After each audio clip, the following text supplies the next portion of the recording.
खबरों की शुरुआत अहम खबर के साथ। रेत की गैर कानूनी कानकनी मामले से जुड़ी ये खबर है। पंजाब में ईडी की बड़ी कार्रवाई हुई है।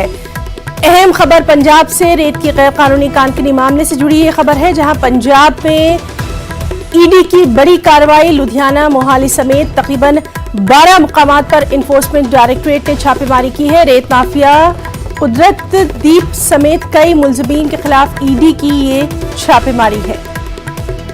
तो रेत की गैर कानूनी कानकनी मामले से जुड़ी ये बेहद अहम खबर। पंजाब में ईडी इन्फोर्समेंट डायरेक्टरेट की बड़ी कार्रवाई।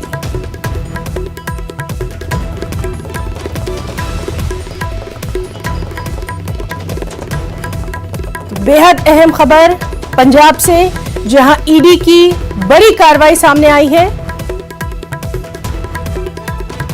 रेत की गैर कानूनी कानकनी मामले से जुड़ी ये अहम खबर।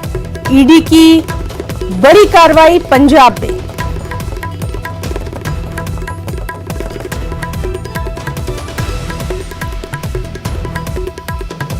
आपको बताएं कि पंजाब में लुधियाना, मोहाली समेत तकरीबन 12 मुकामात पर ईडी की छापेमारी हुई है। रेत माफिया कुदरतदीप समेत कई मुलजिमीन के खिलाफ ईडी की ये छापेमारी है।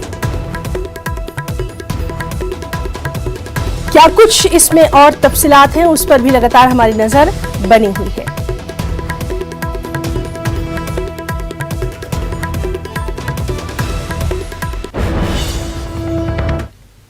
मेरठ से अहम खबर। मेरठ में 100 साल कदीम कब्रिस्तान